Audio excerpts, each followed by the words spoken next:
사람은 크게 두 가지로 분리할 수가 있는데요. 그것은 하늘에 속한 자와 땅에 속한 자. 다시 말씀드리면은 하늘에 속한 자는 선인, 예수님 말씀이에요. 하늘에 속한 자는 선인이고 의로운 자라. 그렇다면 땅에 속한 자는 악인이고 불의한 자다. 이렇게 말씀을 하고 계셔요. 그러나 창조주 하나님께서는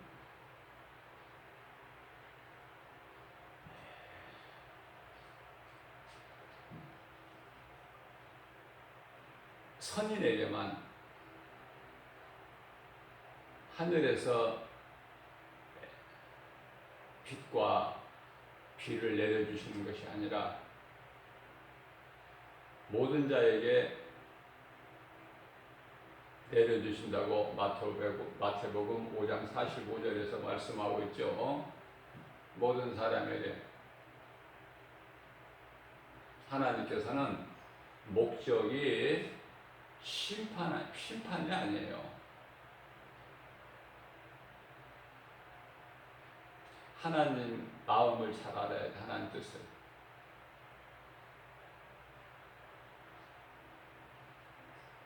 디모데전서 2장 4절 말씀을 보게 되면 모든 사람이 회개하여 다 구원받기를 원하시는 하나님. 그러면 이제 하나님께서 정하신 때까지 기다리시는 거예요. 하나님은.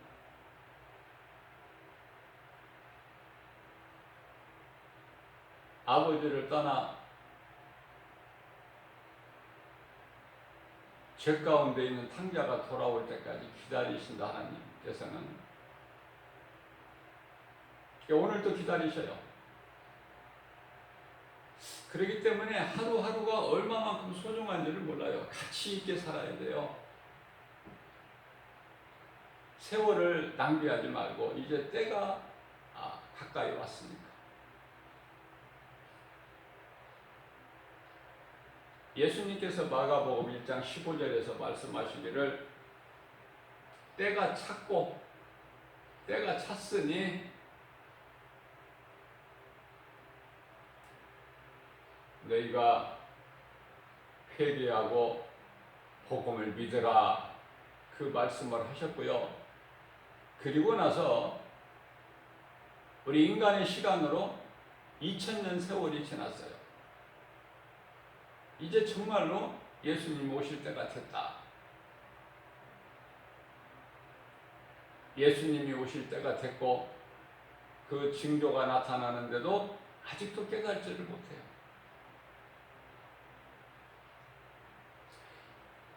성령께서 교회에게 하신 말씀을 들을 수 있는 자들만 들을지어다. 예수님 말씀하셨어요. 다 듣는 것이 아니에요.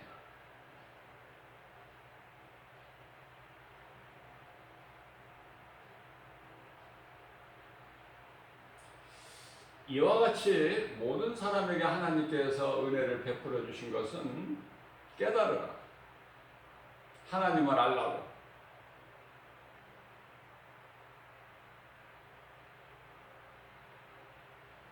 하나님께서 심판하신다면 한순간에 끝나요. 한순간에.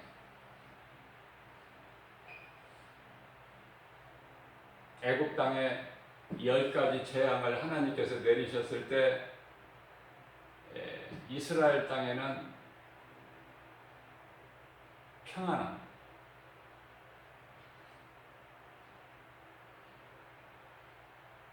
고요하고 10번째 장자의 죽음의 재앙을 내리실 때에 이스라엘 백성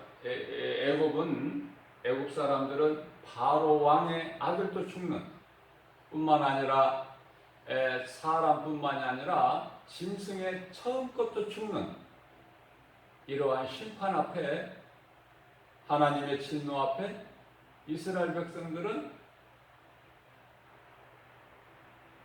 강아지 새끼도 한 마리 울지 않는 고요하고 평안한 밤이었다.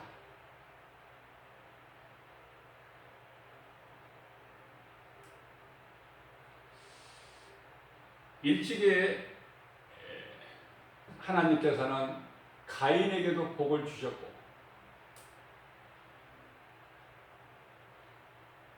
뿐만 아니라 에서에게도 복을 주셨고,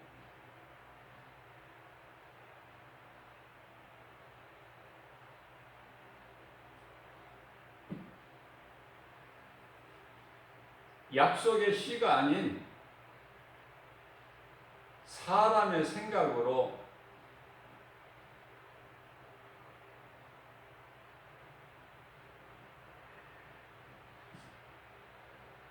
낳은 이스마엘에게도 하나님께서는 복을 주셨어요. 오늘날의 이 중동에 모두가 다 야곱의 아들들, 형제들,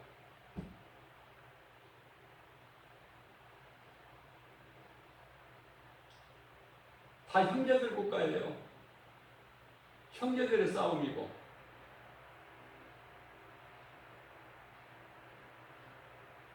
그러나 그들이 뭐 먹을 것이 없어서 궁핍하게 삽니까?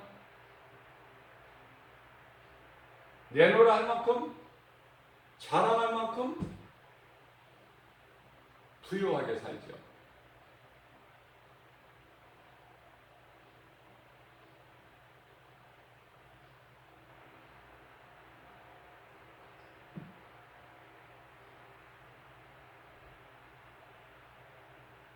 기름을 생산해내는 기름국가.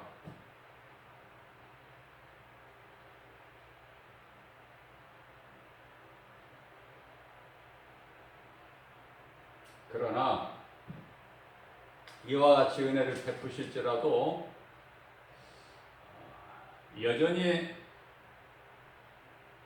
에덴 동산에서 아담에게 베푸신 가죽옷의 은혜를 입지를 못하는 사람은 그대로 죄 가운데 살아가고 있으니 이제는 심판하실 때가 된 거예요. 하나님께서 먼저 구원하시고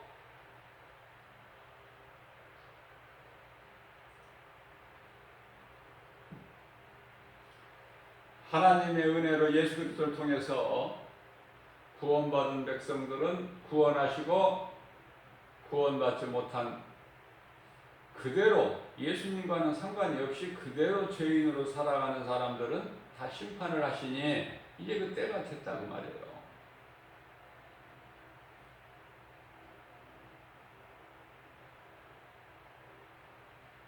그러면 하나님의 은혜 안에 있는가? 예수 그리스도의 밖에 있는가를 생각해야 돼요.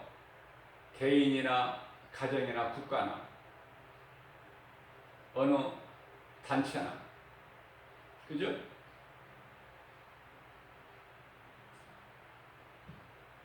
오늘날 신종 코로나19로 인하여 온 세계가 두려움 가운데 있고 그 정도가 확산되어 가고 있고 심각하죠. 지금 반년이 훌쩍 지났으니까.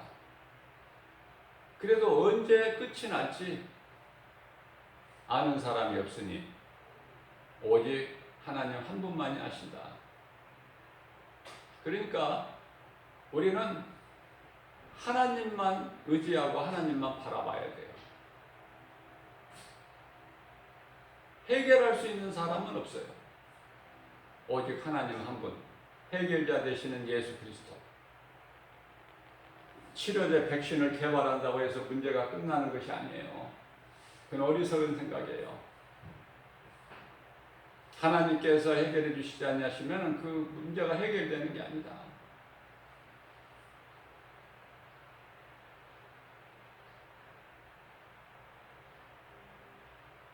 정부에서는 2단계에서 3단계로 지금 격상하는 데 있어서 고민하고 있어요. 왜냐하면 3단계로 하면 방역은 잡히겠지만은 많은 좋은 결과를 가져오겠지만은 경제가 무너져 버리니까 병들어서 죽거나 굶어 죽거나. 그래서 대통령과 이 정부에서는 두 마리 토끼를 지금 다 잡기 위해서 온갖 힘을 기울이고 있어요. 답답하고 힘들고 어려워서 어제는 대통령이 청와대로 모든 종교가 아니라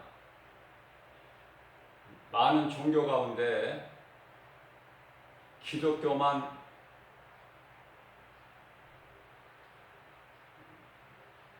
그 대표의 직분을 맡고 있는 사람들을 청와대로 초청해서 간담회를 가졌어요. 기독교만 초청을 했는데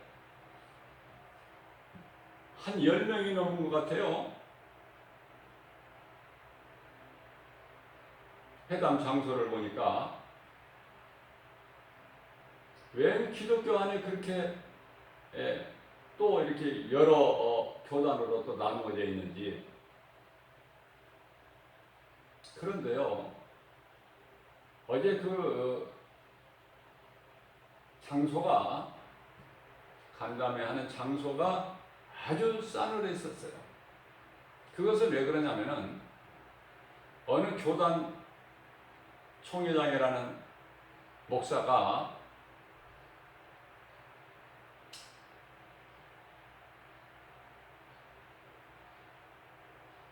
예배를 그렇게 가로막지 마세요. 대통령과 정부는 우리에게 생명과 같은 예배를 가로막지 마세요. 종교 자유를 침해하지 마세요. 이렇게 이야기하더라고요.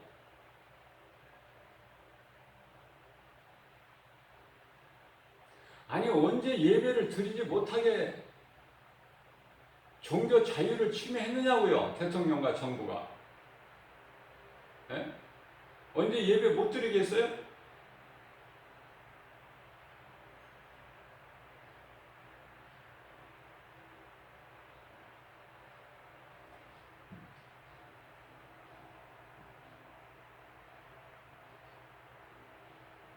한국 기독교 총회장을 정광훈 목사가 맡아 있고 결과가 지금 잘 드러나고 있잖아요. 광화문에서 집회할 때 그 연단에 올라서 있는 사람들, 불교에서 여러 사람이 참석했고 함께 했죠. 그 실체가 다 드러나고 있잖아요, 지금 하나하나. 국민이 심판하는 것 같지만은 결국 이 위에 계신 하나님께서 지금 다 그 실체를 드러내시는 거예요. 무엇이 진리인지 무엇이 거짓인지도 깨닫지도 못하고 기독교 한 교단의 총회장이라는 사람이 어제 또 한마디를 하는데 그렇게 이야기를 하더라고요.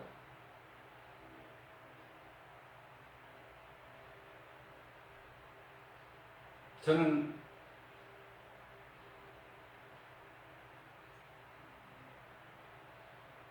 날마다 복음 전하는 목사 한 사람으로서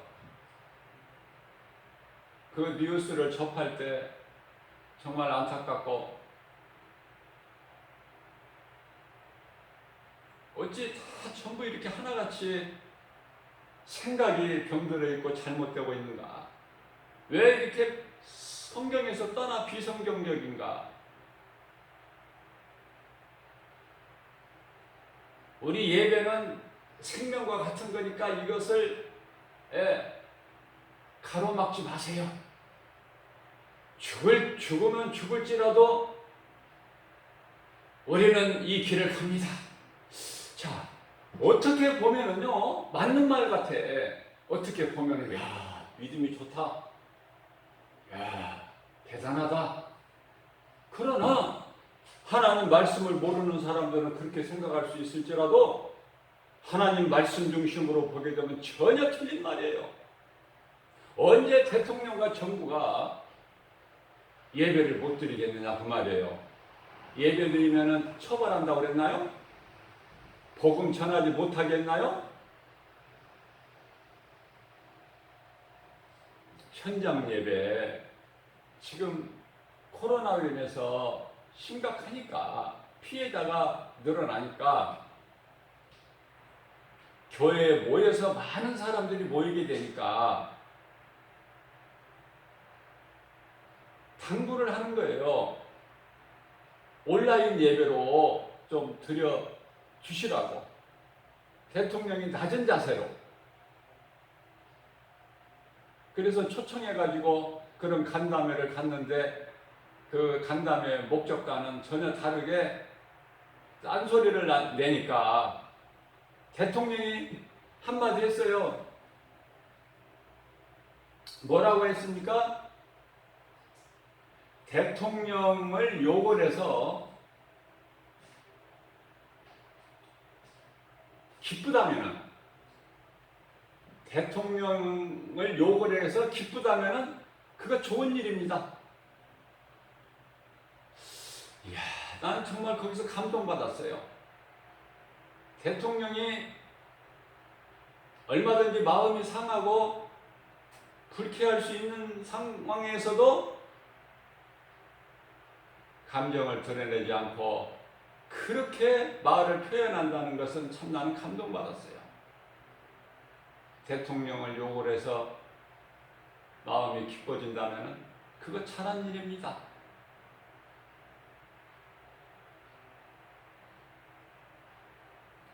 기독교 한 교단의 총회장이라는 목사가 대통령만 또 못해. 저는 이렇게 말씀을 전하고 싶어요. 예배를 못 드리게 한 것이 아니다.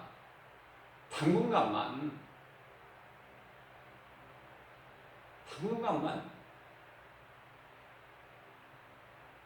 좀 이 코로나 사태가 좀 상황이 진정될 동안 온 정부가 국민들과 함께 힘을 기울이고 있으니까 요즘에 얼마나 무더운 날씨에 마스크, 아니 외출할 때만 마스크 쓰는 것이라면은 참을 수 있어요.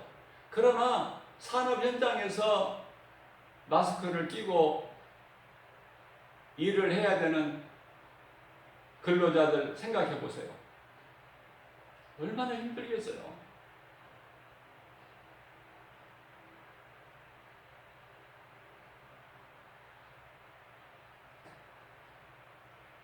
당분간만 좀 자제를 좀 해달라는 거 아닙니까? 당분간 예배를 못 드리게 아니라 온라인 예배로 얼마든지 드릴 수 있잖아요. 꼭 교회에 모여서만 예배 드리는 거예요. 그건 어린아이 신앙이고, 제가 여러 번 강조한 거지만은 예배를 못 드리게 하고 전도 못하게 하는 게 아니잖아요. 어떻게 이렇게 못 알아들어? 한국 사람이 한국말로 하는데도, 그것도 목사가 아닌 대통령이 그 당부의 말을 하는데도 엉뚱한 소리를 내고 정말 실망이 나는 거. 원래서부터 실망했지만은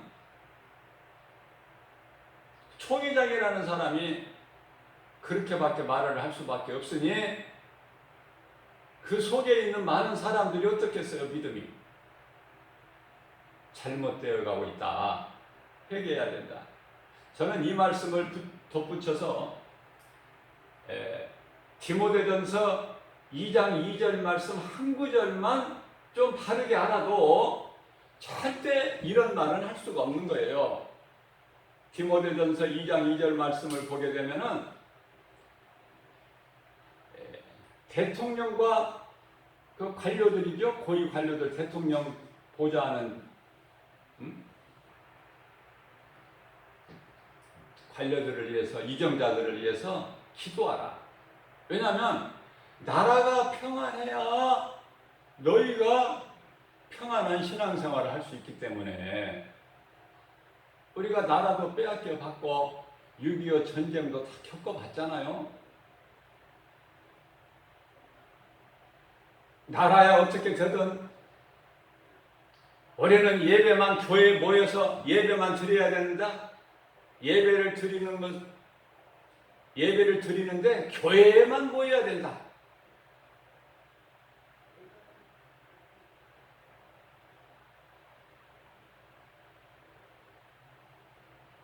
집에서 기도할 수 없고 예배할 수 없나요? 나라와 민족을 위해서 기도하면 돼요. 목사는 더 리더로서 좀 이렇게 시원하게 말하는 목회자가 하나도 없어. 답답해요. 과연 목자의 자격이 있는가? 나는 묻고 싶어요. 좀 말씀 좀 공부 좀 하라고 하고 싶어. 지극히 작은 예수 그리스도의 종이지만 본이 안 돼요, 본이. 그래서 전도하는 목사로서 요즘에 전도하기가 더 힘들어. 왜냐하면 모르는 사람들은, 세상 사람들은 교회를 지금 아주 정말 이 신뢰가 없어요. 전혀. 이제는 목사라는 거 어디 가서 신분 드러내기도 부끄럽다니까. 교회가 지금 세상에 빛과 소금의 사명을 감당하지를 못하니까 문제가 되고 있어, 지금 교회가 더. 응? 예수 믿으라 보니까 그 사람들이 눈길이 더 싸늘해요. 이상한 사람으로 쳐다봐 나를.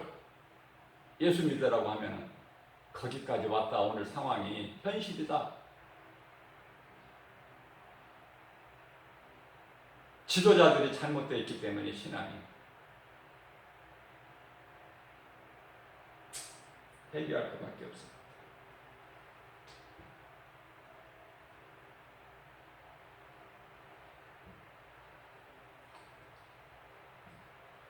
하나님 말씀 믿음으로 사는 사람들은 소망을 하나님께 두고 이 땅에서 고난당하고 핍박을, 박해를 받을지라도 영원한 나라 하늘에 소망을 두고 우리가 이겨나가야 되는 거예요. 그러기 위해서는 성령을 따라 살아야 되는데, 내가 성령을 받지 않으면 하나님과 깊이 교제할 수가 없어요. 행복한 인생으로 살아갈 수가 없다고 말이에요. 하나님과 교제하지 않고서는. 세상 사람하고 세상적으로 살아가면은 그 속에 생명이 없는데 무엇이 되어지고 무엇이 되는 것이 있겠습니까? 마귀가 주는 복을 받아서 짐승같이 먹고 자랑하고 살다가 영원한 멸망에 이르게 되는 거 아닙니까? 무엇이 그 속에 소망이 있습니까?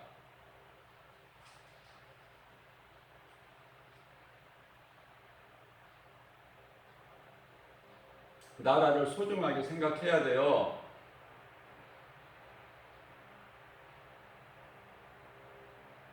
나라가 없이 어떻게 가정이 있습니까?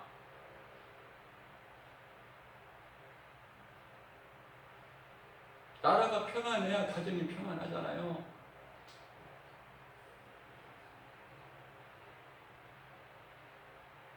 아무리 교회도 중요하지만은 하나님께서, 창조주 하나님께서는 교회보다도 먼저 가정을 주셨잖아요.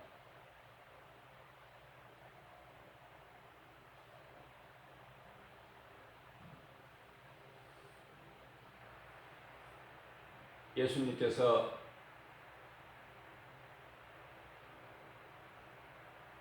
너희가 이제는 산에서도 말고 예루살렘 성에서도 말고 하나님을 예배할 때가 오나니 바로 이때라. 사마리아 땅 수가 동네에 죄 많은 여인을 우물가에서 만나주신 예수님께서 가르쳐 주신 거예요. 그런데 그 말씀은 다 어디로 가고 그 믿음은 다 어디로 가고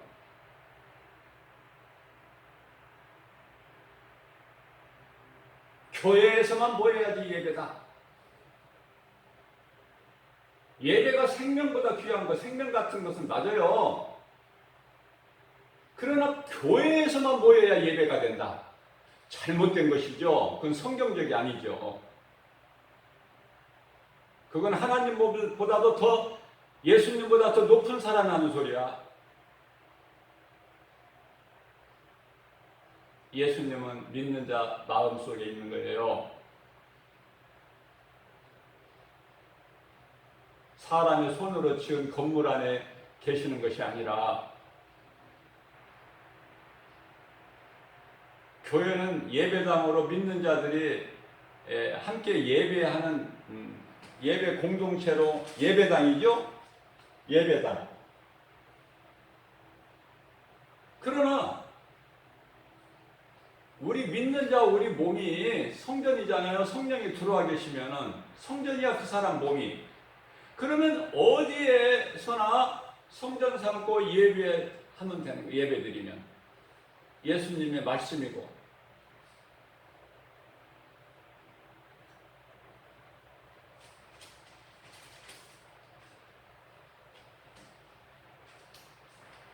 무엇이 진리고 무엇이 거짓인 것을 분별할 줄 알아야 된다. 창세기서 3장 21절에서 에덴 동산에서 아담과 하와를 내보내실 때 하나님께서 친히 어린 양의 가죽옷을 입혀주셨어요.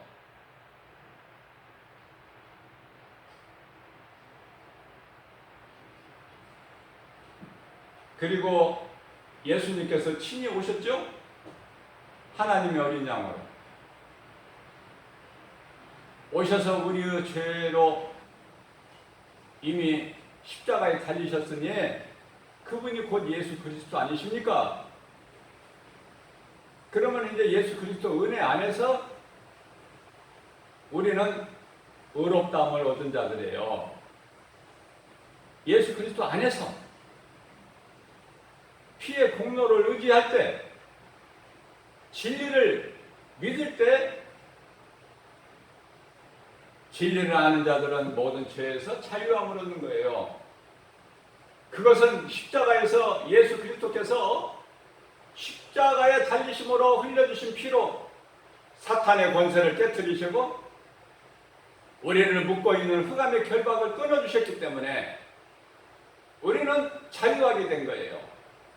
우리는 이제 운명이나 어떤 율법에 매여 있는 것이 아니라 하나님의 은혜 아래에 있기 때문에 누가 뭐라고 해도 이 진리 안에 있으면은 담대하게 나아갈 수 있는 거예요. 어떠한 세상 환경이라도 이기고.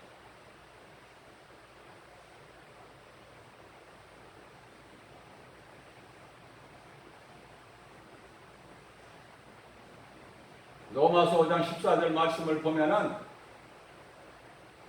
죄가 자신은 너희를 주장하지 못하리니 너희가 이제는 율법 아래에 있는 것이 아니라 은혜 아래에 있습니다. 우리는 어둠 가운데 사망길에 있는 자들에게 복음 전해서 회개하고 예수를 구주로 믿게 생명을 살리는 영혼을 살리는 구원의 디딤돌이 되는 것이죠. 그 사명을 감당하는 것이 전도고 하나님 사랑하여 말씀 순종하는 것이 예배 아닙니까? 이웃을 내 몸과 같이 사랑하라가 전도 아니에요? 이 사명을 제대로 그리스도인이 감당한다면 마귀는 일곱 길로 떠나가게 되는데 그 감당을 못하기 때문에 오늘날 여기까지 온 것이다 그 말이에요. 여기까지. 다 사탄의 관계요. 국면이 분열되는 것은 이거 다 사탄의 관계예요. 한마디로 말하면. 그러면 뭔가가 지금 사탄이 이기고 있는 것 같아? 그렇지가 않아요. 하나님께서는 악한 영까지도 다 주관하고 계시기 때문에 모든 것은 사탄의 뜻대로 되는 것이 아니라 창조주 하나님의 뜻대로 이루어지고 있다. 이 한 가지 사실을 분명하게 알아야 돼요. 마귀는 절대로 이길 수가 없어요. 어두움은 결코 빛을 이길 수가 없는 거예요. 고린도후서 6장 14절입니다. 성전이 우상과 함께 할 수가 없음 같이 빛과 어두움이 함께 할 수가 없다.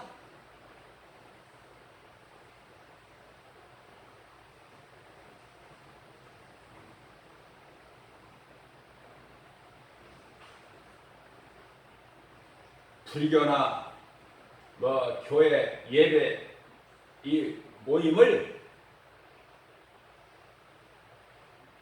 어떤 세상의 어떤 그 단체에 비유하지 마세요. 이런 이야기를 하더라니까 어제.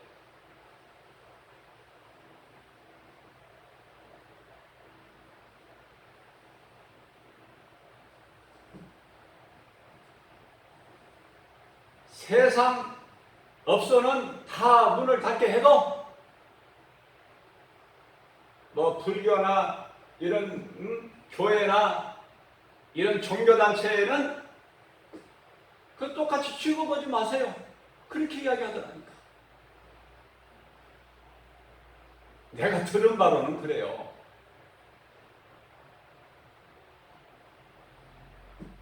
그 말도 자체가 잘못된 거야. 우리는요, 기독교 종교가 아니에요. 종교의 하나가 아니라니까. 예수 그리스도 부활이요 생명이라니까요. 기독교는 이걸 막 이게 오염시키고 있는 거야 지금.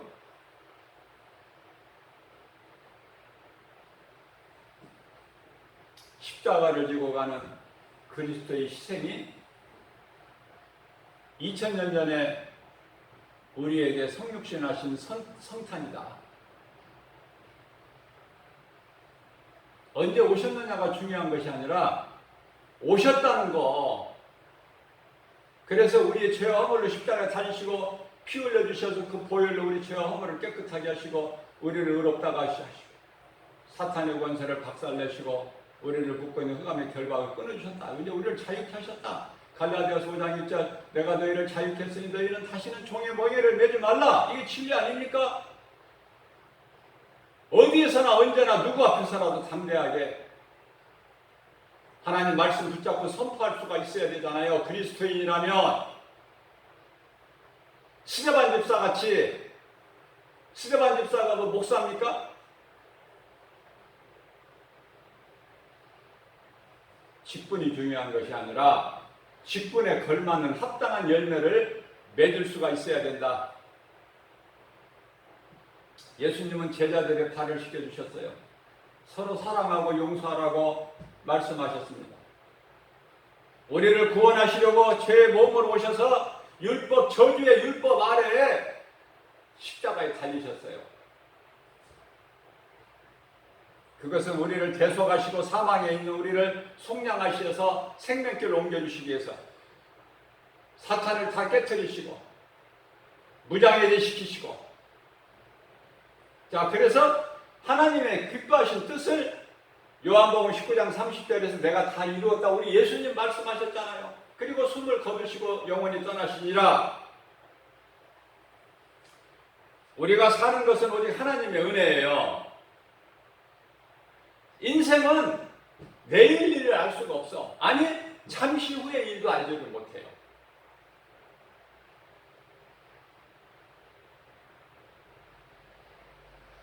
예수님께서 내일을 주셔야 내일이 있는 거예요. 사람으로는 맹세할 수도 없어. 하나님께서 내일을 주셔야 내일이 있기 때문에. 그만큼 연약한 존재죠. 우리가 갚을 것은 예수 그리스도께 구속되는 것이다. 우리가 무엇을 갚겠습니까? 무엇으로? 그저 우리는 예수 그리스도께 구속되는 거야. 예수 그리스도 안에 있는 거예요. 은혜 안에. 그게 누리는 거예요. 누리는 거. 거 누리라고 그랬지. 예수님께서 언제 율법을 다 지키라고 하셨나요? 율법을 지킬 수가 있다면 예수님 오실 필요가 없죠. 인간으로. 그 고난당하실 필요가 있습니까? 율법으로는 의롭다함을 얻을 육체가 없기 때문에 로마서 3장 20절에 그래서 예수님이 오신 거 아닙니까? 하나님의 아들로 하나님께서 친히 아들로 오셨다니까. 그래서 그 고난을 당하시고 뜻을 이루셨으니 아버지의 뜻을 이루셨으니 그분이 곧 예수 그리스도시다. 자, 성령에 이끌려 우리는 예수의 증인으로 살아야 된다. 우리가 사는 날까지는. 예수님이 우리를 구원하셨어요. 그러면 나를 구원하신 예수님을 우리가 예수님을 위해서 살고 예수님을 위해 죽을 수 있어야 되는 것이 아닙니까? 이것이 그리스도인 아니에요? 입으로만 주여 주여 한다고 구원받고 뭐 천국 가는 것입니까? 아니라고 그랬잖아요. 마태복음 10장 21절에서. 주님을 위해 살고 주님을 위해 죽는 것은 성도의 인내다. 사람의 본분이고 우리를 구원하신 창조주 하나님을 찬송하는 것이 사람의 본분이다.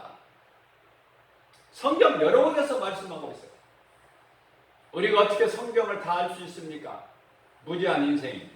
그러나 조금만 눈꽃만큼만 알아도 믿는 것이 중요해요. 믿으면 변화가 돼요. 회개하면은 참 회개는 다시는 그 죄를 같은 죄를 반복 안 해.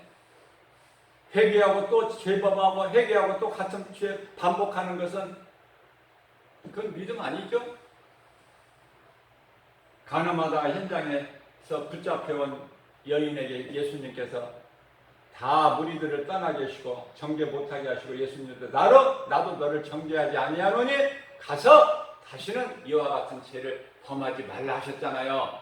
회개하고 예수를 믿으라는 거예요. 그래야 새 생명을 얻게 되는 거니까. 그런데 또 가서 또 간음하면 되겠어요? 그러면 예수는 그 십자가의 피를 헛되게 하는 거예요. 그 사람은 그리스도의 은혜를 입지 못하는 사람이에요. 그래서 그 죄가 그대로 있는 것이고 요한복음 16장 9절에서는 죄라는 것은 예수님께서 친히 말씀하시기를 죄라는 것은 나를 믿지 않는 것이 죄다. 이제는 아담의 죄로 죽는다고 지옥 간다고 핑계를 못 대요. 이제는 예수 그리스도께서 오셔서 온 인류를 구원하셨기 때문에 믿는 자는 구원받는 거야. 그러니까 믿지 않는 자는 예수 그리스도를 믿지 않는 죄로 인하여 영원 지옥 불못에 들어가는 거예요. 아담의 죄로 들어가는 것이 아니다. 이제는 핑계대지 말고 핑계대지 못하게끔 하셨어요. 그래서 우리는 이 땅에 사는 동안에 내가 예수 그리스도를 구주로 믿음으로 구원받은다라면은 그리스도인이라면은 갈라디아서 1장 14절에서 말씀하시기를 내게는 오직 우리 주 예수 그리스도 십자가 외에는 결코 자랑할 것이 없으니 그리스도를 말미암아 나는 세상에 대하여 십자가에 못 박히고 나를 위하여 십자가에 못 박히신 예수를 자랑한다, 증거한다. 그러한 고백을 사도 바울이 한 것입니다. 우리가 자랑할 건 예수 그리스도 십자가밖에 없어요. 우리가 구원받은 것은 오직 하나님의 은혜예요. 에베소 2장 8절에서 9절 우리가 구원받은 것은 오직 하나님의 은혜라 행위로 난 것이 아닌 누구든지 자랑치 못하게 하였습니다. 말씀하셨잖아요. 우리가 어떻게 사도 바울 같은 신앙을 가질 수 있습니까? 그러나 거기에 열의 한 칸이라도 백의 한 칸이라도 우리는 닮아가야 되잖아요. 사도 바울은 예수님의 마음을 본받았어요. 사도 바울은 인생을 육신의 종이 안목의 이생의 자랑으로 살다가 어느 한 순간에 예수를 핍박하는 순간에 다메섹 도상에서 부활하신 예수님을 만나 사울이 바울로 변하죠. 우리가 죽인 예수가 그리스도시다. 그것만 전한 거야.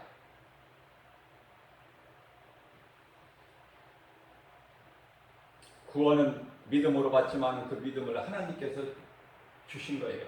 하나님께서 그 믿음을 주셔야 되는 거예요. 그래서 고린도전서 12장 이 은사를 보게 되면은 많은 은사 가운데 믿음이라는 은사도 있어요. 어떤 얘기는 한 성령으로 믿음을 이 믿음도 은사야. 예수 그리스도를 구주로 믿는 것도, 그 믿음도 하나님이 주신 은사다. 그냥 방언만 은사고 뭐 병든 자 고치는 치유의 은사만 아니라 모든 것이 다 하나님의 은혜. 그래서 그 은혜로 예수 그리스도를 구주로 믿을 수 있는 거예요. 우리 힘과 의지와 결단 가지고 예수를 믿는 것이 아니라, 예수님은 십자가에서 우리 죄를 청산하시고 우리 모든 문제를 해결해 주셨다. 모든 문제 해결자 되신다. 모든 치료가 되신다. 우리에게 매여 있는 모든 것들이 다 예수께서 우리를 묶고 있는 그것을 다 끊어주셨으니, 이 진리 안에 있는 우리,